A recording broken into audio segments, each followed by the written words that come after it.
We are live. Brilliant. Yeah. That is very good. How are you doing, Alison? I'm very good. I am in Greece and you're in England. So I guess Yes. we should apologize in advance if any internet connection upsets this whole apple cart, but hopefully not. I'm feeling optimistic. Yeah. Well, I good. think this is I'm going to go literally well. sat on top of the router, if that's what they're called. I could not be closer. We're connected. Brilliant.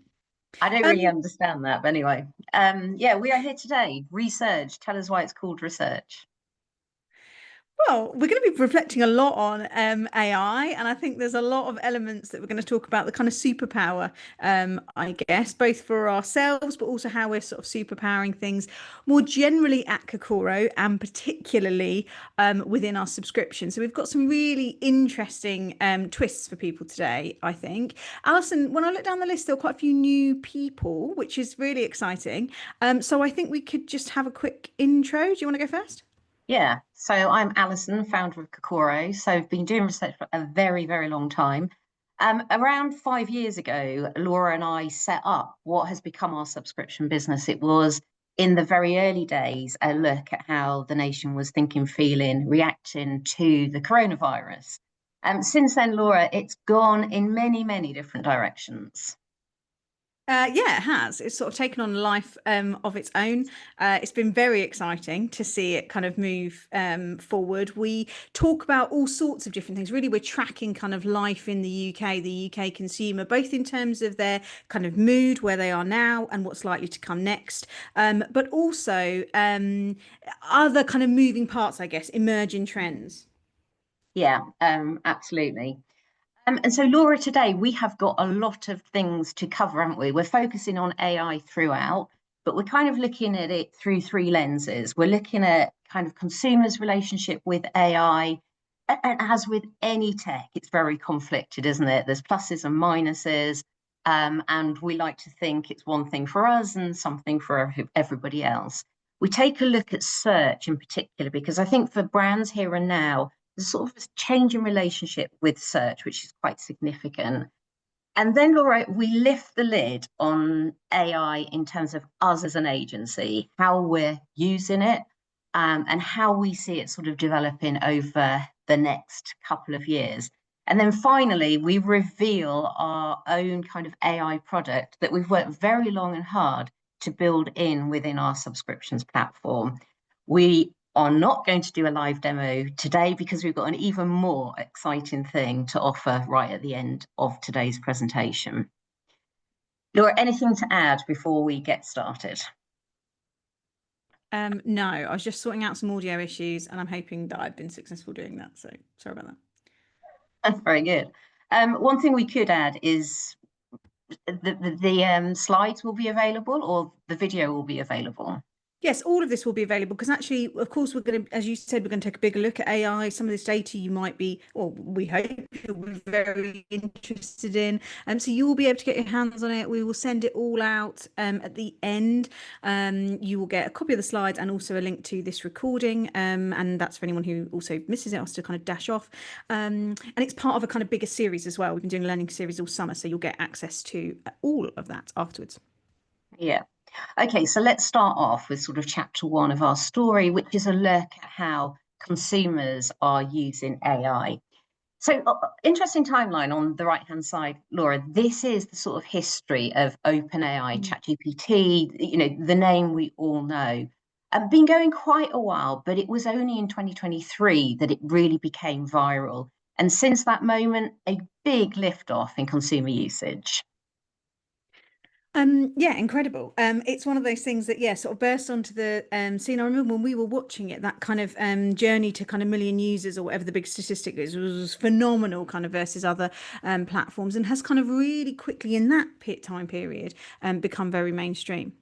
Yeah, so a lot of people using it. Interestingly, over the last couple of years, it was just words to 2023. We've had text, we've had speech since that. And that I think is really changing some of the AI tools that we're able to deploy. So that's the overall use of it. Laura, there is one name, isn't there, that really stands out in this sector, ChatGPT. Yeah, absolutely. It's kind of been boss from kind of day one from a consumer perspective and remains there. Um, sorry, Alison, could you just carry on for a second? Yeah, I'm going to have to get you're someone to help. Yeah, this right. is Okay. difficult. Yeah, Yeah. no worries. Okay, yeah. So this chart starts to frame that, or we look back to early last year, and when we're asking people about their feelings towards AI, we kind of got this 50-50 sort of situation about whether it was a force for good or something we should be terrified about. We roll on just 18 months, and overall, now we see quite a significant swing towards thinking actually it's fine. It's a force for good. And Laura, are you back with us or are you still battling? Ah, I can't hear you. I think a few people are having issues with sound, but it is just a few, and there are like 300 people on it. So I think it's okay. And this is going to get recorded, and you will get a copy, and you will get Okay, transcripts as well. okay, fine. So Laura, we're kind of in that world, aren't we, where people have become familiar with AI, Yeah, 50-50, absolutely. whether good or bad, and now it's kind of a force for good. Yeah, absolutely. The familiarity effect, or you could call this the kind of exposure effect, that kind of over time we just kind of relax, I think, to something. You know, our senses are heightened when something is new, particularly I think when it's in the kind of realm of kind of innovation, tech, that kind of thing. And you can see that we really have kind of got to grips with it a little bit more and are feeling much more settled. Yeah, and I guess overall, when we think about what we want AI to do, then really when we take a stand back, we've kind of got a bit of a rose-tinted view of how it's going to fit into our lives. So this is net excitement around all of these different things. And Laura, we like to think that it could solve things that humans have really struggled to solve on the right-hand side. Yeah, absolutely. I mean, and what a like brilliant thought, because these are kind of huge, enormous kind of problems, big kind of head scratching problems, and would be kind of phenomenal if something could kind of help us move forward on. So I think this is quite a kind of optimistic take on what might be possible with AI. And of course, that's the kind of message that we want to hear, that actually almost the moment where humans have not necessarily failed, but in some instances almost can't. You always make the point with, you know, space exploration, that could be beyond a lifetime. There is possibilities here. Yeah, absolutely. And then when we look to the left-hand side, really where people don't want AI at the moment is where they think humans are kind of needed for personal touch on something like mental health, or kind of humans for something like transportation because it's ultimately going to be safer. What will be interesting really is how those things on the left-hand side change, because particularly on something like transportation, we do know in certain cities around the world, we have got autonomous cars. So people are adopting to that. And Laura, you give a brilliant example here of contactless payments that we would have said no to that, but. Oh yeah, when I first started, that was one of my first projects I think I worked on at Kokoro, around contactless payment a long time ago. And people were just like, "Well, that's ridiculous. We don't need it. Like, you know, it's easy. We put our PIN number in. Like, well, I won't be adopting that. I don't need that. That's ridiculous." And now you sort of get to this point whereby we can't kind of imagine a world without it. And if someone asks you to do that, you know, you might sort of roll your eyes a bit. So this is kind of natural, I think, with humans. First of all, we think no, and then we kind of really quickly adapt. Yeah, so humans for care, ultimate sort of safety net. On the right hand side for scale, for things that we can't do, then it's an absolute kind of no-brainer for most Mm. people. We're going to play with some of the sort of other contradictions around AI. And I think the first is about our how it sort of superpowers us as individuals. And so when we ask people kind of how are they using it, then Laura, it's very clearly doing some quite magical things for some people. Yeah, I asked you how you feel about it, and you talked about Billy Elliot and that kind of electricity moment. And I think you can really see this in terms of how people are using it. It just kind of unlocks like another level. It really kind of pushes some of our thinking, helps us be more creative. And some of the things that we really kind of find ourselves kind of running up against a wall with, it helps us kind of find a way forward. And I guess kind of do things that we didn't kind of quite think we could do. There's a lot of power in that, a lot of kind of personal superpower. Personal momentum is always important to humans, but I think, gosh, this moment in time is so interesting because we know from all of our work on the subscription just how important personal momentum is right now. So these sensations will be, you know, really powerful for people. Yeah, absolutely. It sort of just extends everything you can do and lets you get through some barriers that would normally stop you moving forward. The interesting thing is, alongside that, if we look at this chart here, we've got an immediate contradiction going on because we've already just seen on the previous chart that we think it can kind of superpower us. So when we ask people on the left-hand side, am I using AI more than I should do? Then overall, kind of, we're inclined not to think that's the case. But Laura, on the right-hand side, we look at other people and see a different picture. Yeah, I mean that is classic, isn't it? This has a name for a reason. This, the third person effect. We see this so often. We see it in social media usage. We see it in almost kind of anything. I'm okay and I'm in control and I'm kind of sharp enough to keep a handle on things. But crumbs. Look at everybody else. And we absolutely see that with something like AI. We can see it could be, it might make people, not as clever, kind of dumb them down and learning as much. They're not and using it in the way I am, I think is the kind of essence there. Yeah, absolutely. And I think there's that, those images of people's brains sort of getting fried, isn't it, that people bring to life here. Another area of just massive contradiction, I think, is how people see its relationship with jobs. So we've got a chart here that looks at the downsides of AI. In number one place, we've got it could take jobs away, and a little bit further down, job insecurity. So again, when we abstract it and think about the world at large, we see risk attached to jobs. But Laura, we've got another chart here, haven't we, where we've been tracking the number of people who think they're likely to be made redundant. This is sort of a 5-year timeline here, and we're seeing no increase in it. So again, it's one of those weird things where we think it could lead to redundancy, but it's not going to lead to me losing my job. Yeah, absolutely. We can't kind of draw those direct links for ourselves in kind of our world right now, but of course there is a lot of noise about that. This is another sort of thought trap that we often see people kind of fall down. That kind of are like I'll be okay, but it is interesting that we've seen almost no movement on those numbers for a really long time. Yeah.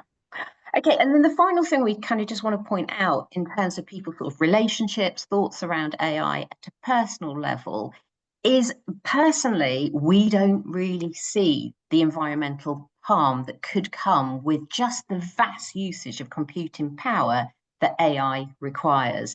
And Laura, I love some of those stats on the right-hand side there.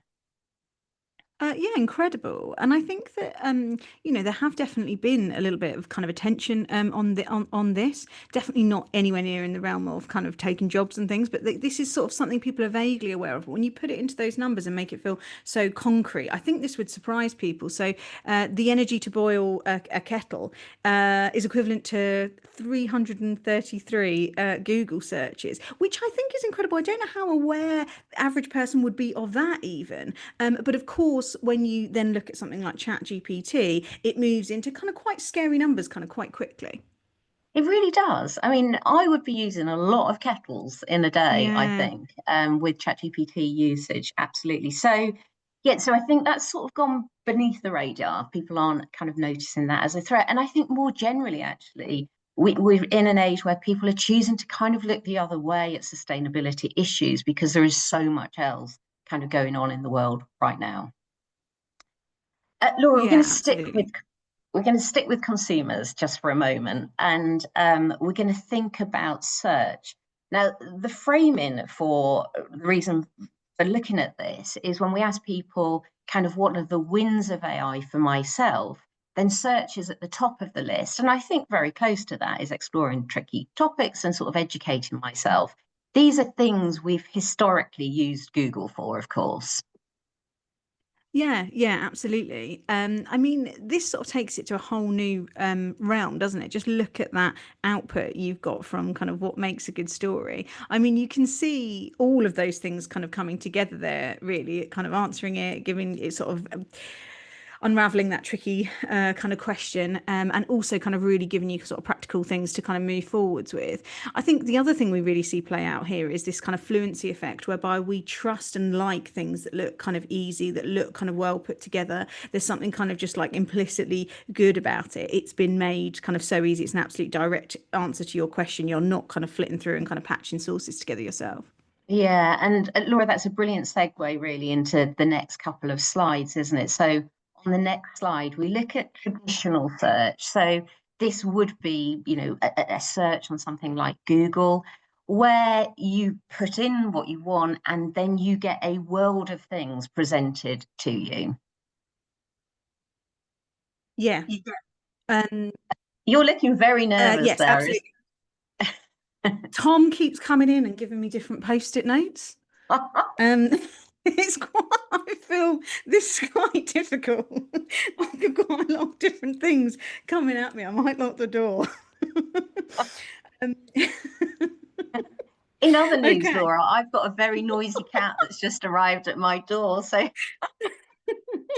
I feel like this is me getting stung because at the start I said, "Oh, I'm optimistic. This is going to go well," and then I've just been the worst teammate from there on in.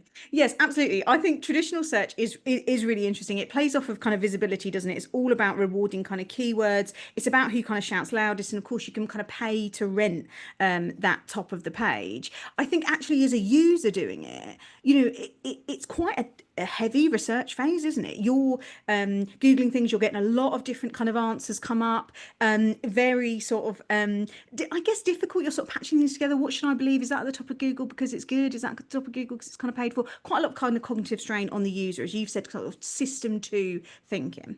yeah, and what I think we're seeing is kind of a massive swing here towards kind of AI search, where you put something in and really you just get one answer, don't you? It's synthesized, you get one suggestion. It's a very, very different way of kind of absorbing information. We've referred to it here as kind of system one thinking, but our relationship is so different. I think we say we've Googled something, whereas ChatGPT tells us something. It's a much more kind of human relationship. As you said, because of the fluency of it, it's kind of got an authority. We believe it in a Mm. way that we potentially don't believe Google. And of course, Google's taken us a long way over the last decade. I mean, this has really kind of changed the game for brands, I think. If you think it was all about kind of rewarding keywords, and now it's much more about rewarding authority, it's about credibility. And I think it's about sort of sources that kind of add the most. It's about the answer that's kind of most deserved that gets at the top of the page rather than something you can rent at the moment. And so it's kind of very, very, very fast kind of changed the game. Yeah, it has. And I think increasing numbers of people are changing their browser to ChatGPT or the equivalent. So yeah, so very, very different, where you can pay on the left-hand side and you've got to earn your right on the right-hand side. Yeah, and I think the fluency then starts to act against you. If you are at the top of something ChatGPT said, you are really likely to land with a consumer. Might not kind of keep prompting, ask kind of too many more things. It is so kind of believable and trustworthy, and all of those sorts of things in terms of how it's presented, and a lot of the hard work is done for you. So it could be kind of get there first and just win. Yes, very much so. Okay, Laura, so that's consumers and their relationship with AI. We're now going to reflect on AI and its relationship within research. I have to say this. There is a cat that's absolutely banned from coming in this house, and it is in this house. So because I'm sat here, there's nothing I can do about it, and it's very, very happy. Anyway, we will keep going. Right, so AI in research. What we're going to do here is really lift the lid on how we're using AI in our work. And of course, I think as an agency, we've survived a very long time. It's surprisingly difficult to survive 30 years in business. We have done that. And I think that is really because we have embraced a lot of different technologies over the last 30 years. And of course, until 2000, everything was done with paper. I mean, there'll be so many people listening today, Laura, who never even worked at this time. Everything was done on a piece of paper. And then suddenly the modem appeared and we had access to the World Wide Web, and that changed everything to kind of online. And it's been a journey ever since then. But Laura, tell us about a couple of really critical moments over that journey. Well, of course, you've got the moment that we moved from doing everything on the computer to doing kind of so much on mobile, and some of the kind of impacts there.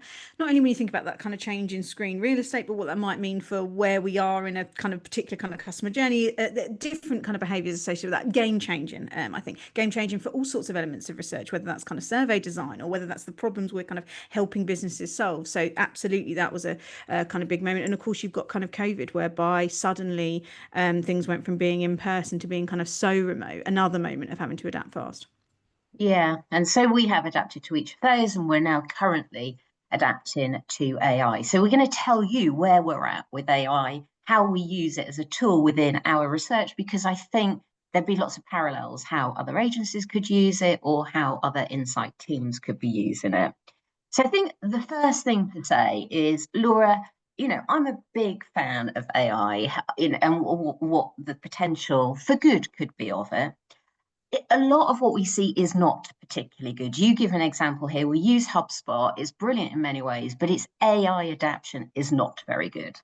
Yeah, hey, and this isn't to pick particularly on HubSpot, because I think there's absolutely loads of this. As we say, kind of a lot isn't good enough. I think this is something people kind of take a lot from. They think, oh, they've added kind of AI, and their expectations are kind of quite high. And I think, often it's difficult. In this example, it's kind of HubSpot talking about giving you insights. It's much more sight, I'd say, than it is insight. I know our average open rate. It doesn't take, a brilliant mathematician to work out if something's kind of higher or lower than average just by looking down the list. So yes, I think there are a few moments like this, and this is, I think, the moment we almost quite like these moments. I think not HubSpot, but generally things like this, they kind of make their way to social media. People say things like, yeah, our jobs aren't at risk, kind of don't worry, kind of thing, when they see these sorts of examples. So I think there is a lot of that out there, and I guess that kind of creates a little bit of skepticism from people. Yeah, absolutely. I think the other sort of almost universal truth with all of the AI tools that we've tried to use and build ourselves is that it's actually quite easy to get to a 70% a good solution with AI.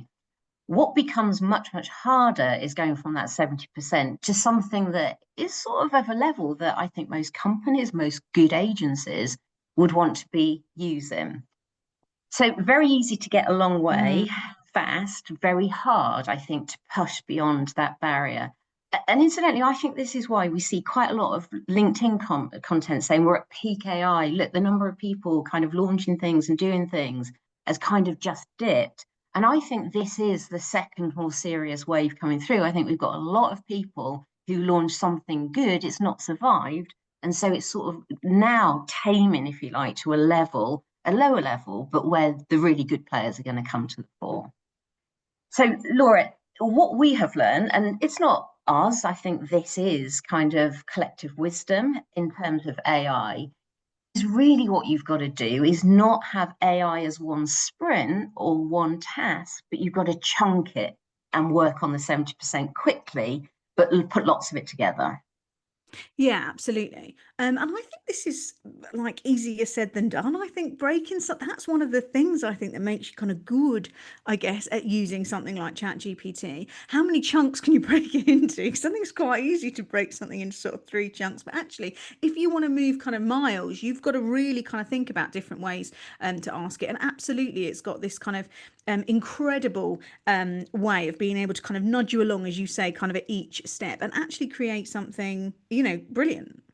Yeah. So it's a little bit like compound interest, isn't it? Mm. You get somewhere and then you have to get somewhere else and somewhere else. And that really, I think, is the unlock between good use of AI and brilliant use of AI. Okay, let's kind of roll through some of the different things that we are using AI for. So I think this is a very obvious one. We've given it a 5 star in terms of how we're using it. But there are many, many AI tools that just make human work that bit easier. Yeah, absolutely. I mean, there's just huge efficiencies, aren't there? Whether that's kind of um, creating kind of brilliant transcripts, whether that's adding kind of captions to videos, finding clips within a video that you want to edit, helping you just, sharpen up a list, sort something out, get it spell checked, all of those sorts of things. I think this gives you almost kind of lots of little kind of superpowers and can just move you along quite quickly. Yeah, and if anyone's frightened about use of AI, I can't see that much risk in any of this. It is literally just taking some of the heavy lifting. And incidentally, I think in taking the heavy lifting out of it, you keep yourself in flow, don't you? You're just doing kind of like Mm. nice immersive things because you're sort of taking a lot of the friction away from it. Okay, the second area I think we have used it a lot is in telling sharper stories. Mm. And this probably is where we kind of started with it as well. So tell us about this, Laura. Well, I think, this has been very interesting. And for those of you who've been with us over this kind of summer series, will have seen us do some pieces around how to think about challenges, how to write stories. And it is that kind of dissecting of what that like instinctive process is that is so important here. Because you've got to know what all those chunks of the 70% are. And so here are some of those. Of course, they're kind of almost kind of infinite when it comes to kind of writing stories. But here are some of the kind of big areas, and ChatGPT, Gemini, any of those sort of models can really help you kind of progress quite rapidly on these sorts of things, give you kind of new itches to scratch, show up maybe something different, help you understand how different things work together. And it might be that it gives you lots of ideas and you throw most of them away, but of course that is how you get quite a lot of good content. We've got some caveats though, and I think setting your preferences is really important. I think they've got like a sort of slightly strange, overly happy, overly kind of sense tone, so you've got to make sure it knows your preferences. And I think also you've got to remember that you are the boss and you do know you know more than it knows about what you're doing and what things need to look like. So the first draft and the final edit absolutely have to be yours. Yeah, and I think it's really worth reflecting on that, isn't it, Laura? We both last week asked ChatGPT, which will have a lot of our browser history, how we differ from the average user of ChatGPT. And it told us both that you don't ask me to write, you present your ideas, and then we kind of refine and make them better. And I think that's the way to get good stuff out of it. Don't think for a moment that it can do your job. It's just going to make you better and faster at doing that job. Yeah, Okay, absolutely. so sharper stories, we're going to give it a 4 star for that within our context. We want to reflect on data collection. So it's a very big, important part of what we do as an agency and what every agency, insight team probably needs as well. Now, we have struggled more with data collection than we have on the previous two topics here. We've used a fair amount of it. But we see problems at the moment. And one of the things really is if you look in terms of that timeline, it's relatively new that ChatGPT, OpenAI, have been able to deal with images and speech. So they are new builds. So I think there just is less technology kind of stack available in this area. But we do think it's going to come very quickly because we're seeing very rapid progress in adjacent territories like customer service, or how to or explainer kind of videos. And we think all of that is very aligned to data collection. Yeah, absolutely. There's lots of sectors you can imagine that are working kind of very hard to kind of make this work. So we absolutely think this would come. And we'd be very interested, by the way, if someone has tried something they do think is kind of streets ahead of where we've kind of positioned this at the moment. Yeah, because we would very much like to embrace this, but we've not Mm. actually found the thing that is right for us. So we are still using quite traditional ways, I would say, around data collection. Um, Another area is around developing stimulus or creating outputs, bringing research to life. Now, we were very excited about this at the beginning because quite a lot of the early launches sort of showcased the creation of images and videos. In truth, Laura, we have struggled quite a lot to make this work very well for us. Yeah, I think it's tantalizing, isn't it? And there were a long time where we were sort of quite obsessed with it and trying to use it in lots of different ways. And I think one of the things that the teams found is just producing kind of what you like what you really need. You might be able to produce one that kind of really works, but then replicating that over lots of different ways kind of felt quite difficult. It was slightly kind of unpredictable. I mean, I do think one of the challenges with these is it almost makes us kind of step into a territory that we would not have been in before. You know, it sort of turns you into a sort of bit of a designer, and so part of this could be a bit of kind of user error in terms of the sorts of prompts that you can even kind of think to put in if this isn't kind of your kind of natural realm. But there are some sort of programs that look kind of more promising. I think particularly this Nano Banana, which seems to like be way more receptive to exactly what you are putting in. And again, I think that recent launches are going to look good, and this is going to accelerate. But for now, we've sort of struggled to find our place with it, and particularly with video as well. Yeah, and I think you're absolutely right. It could be a bit of user error prompt, couldn't it, here? Yeah. That when I say about ChatGPT, I can write an insight story, so I can Mm, put it in and then it can superpower me. Whereas really, I don't know the right words to describe a piece of artwork or an art mm. direction. And so, yeah, I am less superpowered. Anyway, we do think recent launches look good, particularly for stimulus. We think there will be rapid progress and we will be watching that space. We want to talk about synthetic data. Now, we've given this a 1 star, our lowest star rating. Laura, we are struggling with this. Of course, we were open to thinking about possibilities. We've watched quite a lot of demos, but anything we've seen so far either looks like kind of glorified weighting, which is basically taking a very, very small sample and making it much bigger. And so, like, extrapolating a lot from very little. Or we're finding that really the base of it is scraped data from the internet as training data, and explains some of the things that we're kind of seeing in terms of kind of what the alleged pattern of results is versus our pattern of results. Well, yeah, when you're scraping the internet, you can only reflect kind of what's there, and it's got a natural challenge in that, you know, particular extremities are um, yeah, louder. And so it then reflects that rather than kind of a nat rep, kind of a more kind of average, kind of maybe moderate profile. So we find it kind of being kind of extremely kind of left leaning. You would also find things that are very desirable being kind of overstated. So maybe someone's actual behaviors and participation in things that might be good for the environment, for example, you know, those sorts of things. So we find it being kind of quite skewed versus say our data, which is, you know, we've got an enormous kind of 500,000 sample there, and you can see that, yeah, it just sort of drifts kind of slightly more in the direction that the internet drifts. Yeah. We've got a chart here that brings all of the sort of ways that we're trying to use AI and sort of gives our current verdict on it. Now, I'm sure some of these things are going to change quite fast. I thought it just might be worth reflecting on a couple of lines there. The first one is UX simulation. Now, we think actually that AI might be rather good at this. We've not really used it ourselves. We've seen our clients use it and use it quite effectively. And I think, Laura, when it comes to behavior, then humans are quite predictable.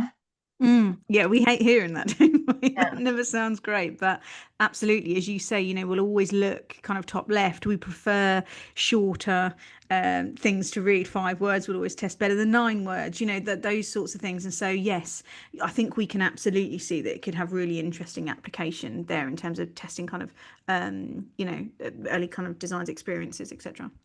Yeah. So the other one we thought might just be worth putting an eye on was concept Yeah. testing. And here again, we haven't really used this. We've stuck with our more traditional ways of using it. We're quite suspicious of how far you'd be able to get with this quite quickly, because really deep in these models, these large language models, is a positivity. We all Mm. know that, don't we? You know, you put something in, it gets Yes. great idea, Alison. Yes, Um, brilliant point. Brilliant point, Alison. I love where you're going with this. This sounds exciting. And we know from the work that we've done on our own tool, it's actually surprisingly difficult Mm. to stop them doing that. And so I just think be careful at the moment. I think you could Mm. find a lot of false positives if you just trust the sort of large language model to judge how successful something might be. Yeah, I mean, you're even talking in some of your sort of prompts that I know we're going to come on to later when we do our kind of big reveal. But when you're asking it, you know, do you think you've been too generous here? And no. It's sort of Yeah. so ingrained in it to be helpful, and be positive, and that be the way that you're kind of moving things along. It's just so kind of default, isn't it? That yeah, I think that there Yeah. could be real risk in that. Yeah. And incidentally, it is that positivity that leads it to do the hallucination because it actually just wants to be helpful. So you give it a command and it will just fulfill that command. And so, of course, you've got to work very hard and put constraints in to stop that happening.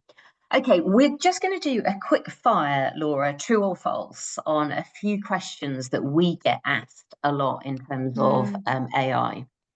So the first one, and I think you read a lot about this at conferences, on LinkedIn, you can't use AI for innovation. It's just not possible. Yeah, I think sort of critique here would say that it's kind of parroting back what there already is. It's scraping the internet, and so you're kind of stuck in kind of here and now, and things might kind of sound interesting, but they just kind of sound interesting. It's the same kind of repeated back. I think that's a lot of that kind of debate and that critique Yeah, that we hear. yeah, absolutely. And I'd say if you expect to be able to go onto ChatGPT and say, I am in the coffee business, I would like you to tell me what my business should be like in 3 years' time, you're not going to get very far. It is going to be Mm. terrible. I mean, even maybe what you should be doing next week. However, I do think if you think about kind of how you can chunk that up as a question, exactly like you would chunk it up if you were going about a 4-month project Mm. in terms of understanding where the coffee market might go in 2, 5 years' time, you can use AI very effectively. Yeah, absolutely. Yeah. And I think the flip side is I think everyone who I know is sort of entrepreneurial or innovative, they use it quite a lot. Okay, another true or false. It'll make up things. Yeah, there's a lot of talk about kind of it hallucinating, I think. There's a lot that's where a lot of kind of criticism would stem, and a bit of sort of skepticism that it will just kind of make things up. I also think these things stick in our minds because sometimes when it makes things up, it's quite sort of, funny. You remember it, don't you? It's got sort of salience, I guess, because it really stands out. It just completely makes up somebody's name, and you think, who's this? And so, yeah, I think it sort of stands out. And it's sort of talkable, isn't it? And I think it's another thing we can sort of kind of poke at. Like, when it was doing image generation, first of all, and you asked like a salmon in a river, and it's like a salmon fillet that you'd have for tea, not like not a fish swimming. Those sorts of things, we like that. We almost kind of, that goes quite far on social media, I think. So yeah, it will make things up is a big critique. Yeah. Well, we think actually you can put measures in place to stop that happening. Now, of course, you can't do the development in the browser, and you shouldn't be doing lots of your kind of querying in the browser. You need to go more into kind of the open AI API or the equivalent of that for all of the other large language models. And there you can start to get the program to work just as you want it to in terms of the amount of words, but also the amount of effort or the amount of times it can sort of build on what you are saying. So we don't think that is necessarily the case. You obviously need to work very hard to stop it doing that because, as we say, very deep in its belly is a desire just to do what you ask it to do. Mm. Um, Sometimes it's useful that it makes stuff up. it is actually. Like, Tell us about that. I think like it depends what your task you're doing. I'm not saying just like make up anything you want and go out there with things pretending they're facts. I don't mean that in the slightest.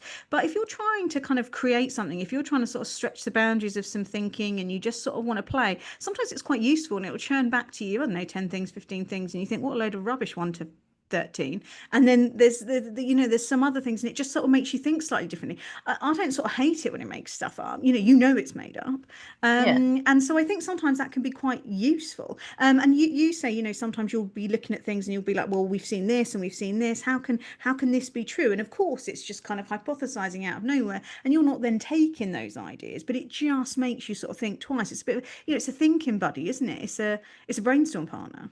Yeah, I think that's very, very good observations and exactly how I would use it.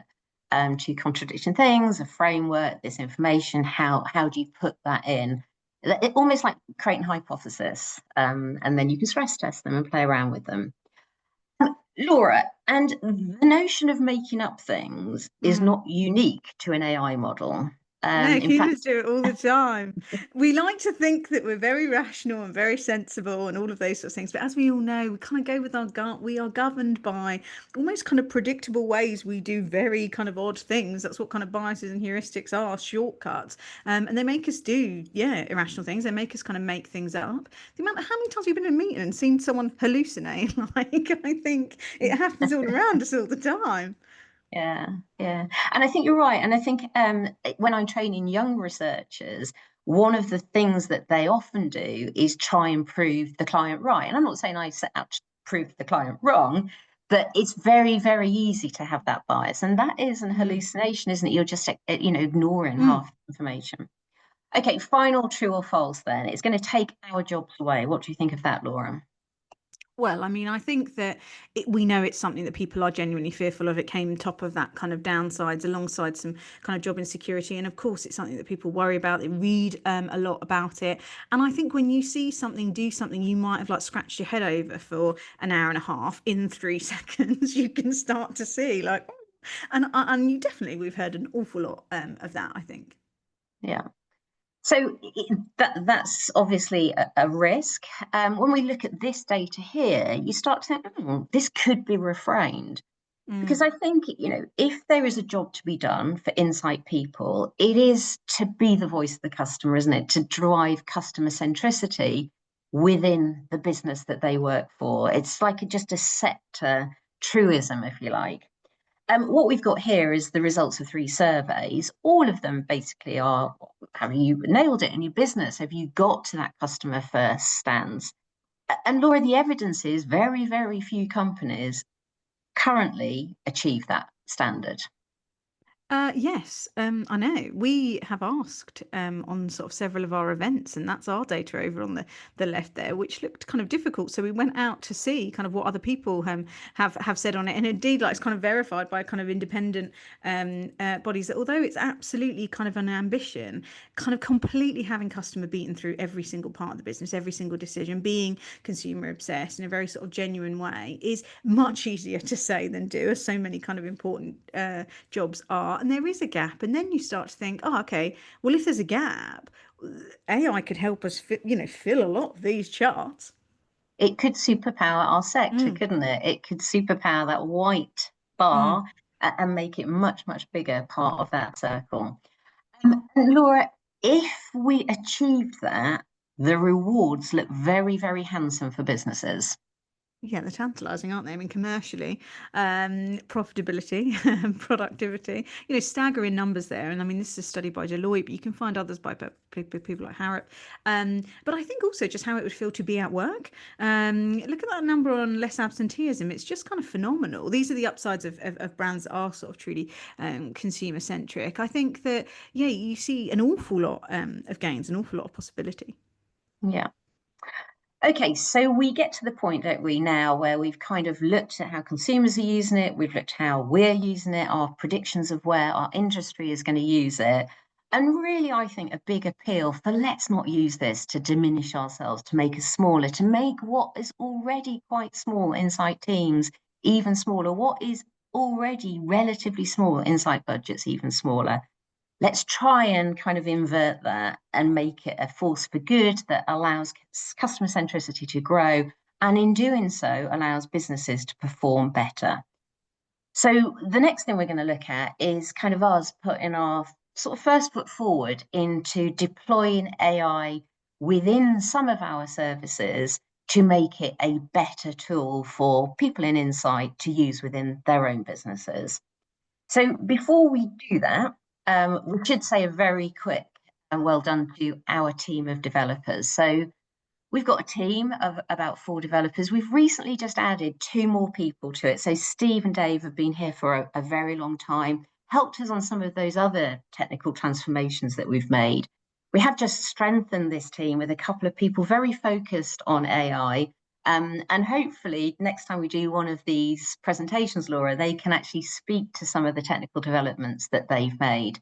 But we're proud of where we've got now, and we really think this as kind of a beta product that we're going to reveal to people is something that I think could be genuinely useful within day-to-day work. Yeah, Laura, absolutely. Go on. I sit here today as a little bit of a kind of fraud, really. I've been on the sidelines of this AI development, but I have sat next to you while you have been working on it. And I do think it has been kind of absolutely phenomenal. I hope people are going to be excited by what they see today. I think seeing some of the intricacies of what you've been kind of balancing with, and of course, Alison, you've been like prompt engineer on Oh, this as well. And I think it's been kind of incredible to watch it. And I know that there is a bias whereby unless you're the one at the helm of it, unless you're the thinker doer, unless you're the maker of it, you never quite see what's gone into it. But I think I've really tried to not let my mind go there and absolutely absorb what a kind of feat this has been. So I think it's kind of phenomenal to be unveiling it today. And I think your picture should be on there as well. But yes, very well done to Steve and Dave and Brett and Peter as well. well, I've learned a lot of new skills, haven't I? I've learned to vibe code I and prompt know. engineer.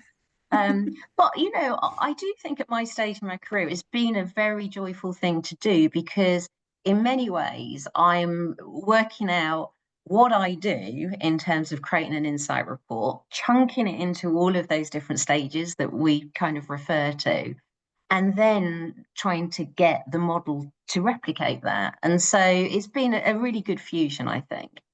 I think it's made you phenomenal at training. When we're working on those training documents, just sort of 5 minutes with you once you've been doing this really made me kind of see things differently. So it's like a skill that you've really honed, I think, chunking those things up. Anyway. Yeah, and I do think inside, I'm going to say it, I'm a broken record on this. Writing good insight stories is a really, really difficult thing. Mhm. And it's phenomenally difficult to train because once you become good at it, it is an intuitive Mm. skill. And so it is very hard to break it down. So actually being forced to do that, I think, has been useful. Laura, just very briefly describe what we do as a business, and then we'll be able to see where this AI tool fits into it. With two core sides to our business and how we help clients, it's all about helping clients be completely consumer centric. On the left hand side, we have our telescope. This is us looking around kind of constantly. It's our always on subscription where we are understanding where consumers are and where they're likely to move next. That's our sort of subscription product. And then over on the right hand side, that is our microscope. And these are kind of moments where we deep dive into particular kind of brand business kind of challenges and help make sure the outcome there is right, both commercially and for consumers. Yeah, and there's just a beautiful win-win between those two Mm. areas of the business, isn't it? The more you have visibility of what's coming, the better you are at kind of finding really good solutions for businesses. So for a moment, the next kind of the rest of the presentation really focuses on that subscription side of the business. Now, the way the subscription or the information that sort of feeds into our subscription business is just a huge survey, weekly survey of the UK. It is the biggest survey of its kind, and it got launched in COVID almost 5.5 years ago. And since then, we have not just talked about the pandemic, we tracked many, many aspects of life on an ongoing basis. But we're always looking at deep dive kind of areas of interest Mm. around just about anything, I think, that's happening in consumers' lives. Yeah, absolutely. Anything that's moving, anything that's emerging, anything that's dwindling, we're sort of chasing and looking to understand. And we do that both quantitatively with an enormously robust sample of 2,000 a week. And we're in the discipline of looking at that questionnaire every single week, which is how we've managed to ask over 22,000 questions, which is kind of amazing. And also, of course, it goes alongside a huge kind of qualitative study, which is kind of a qual researcher's dream because it's longitudinal. Yeah. So one of the big things that we do is write weekly reports, and we write a whole range of kind of different reports. And each of these types of reports are very focused really on different jobs to be done within insight teams, whether that's kind of understanding kind of the mood and nation here and now, or kind of understanding kind of where needs are going in the future. So we write a lot of reports. One aspect of this development here is just to bring all of those reports together in one place, because honestly, our current sort of tech was more difficult in terms of just getting hold of the stories that we write all the time. So that is one element of it, but it's not a particular magical element. It is just a very sort of practical, useful part of what we have developed. The Oh yeah, other hey, and the thing, stories are magical. We put a lot of the effort into those. stories are magical. I've undersold that, Laura. You're absolutely right. The stories are magical. Yeah, The I vox have, pops are because magical. Come on. the spots are magical. And honestly, it does really sadden me to say this, that what we track is so predictive of the mood of the nation that like I don't think enough people get to see some of this. And Mm. so this, I hope, is going to be a way for people really to be able to get hold of those stories that we're writing all of the time in one place. Yes, very good. Very good correction. Autocorrect. Okay, where we focused in terms of AI is really trying to turn data from individual questions into stories, first and foremost. And so one aspect of our development allows you to type any topic in a Google-like way into a search bar and explore any question that we've ever asked on that particular topic.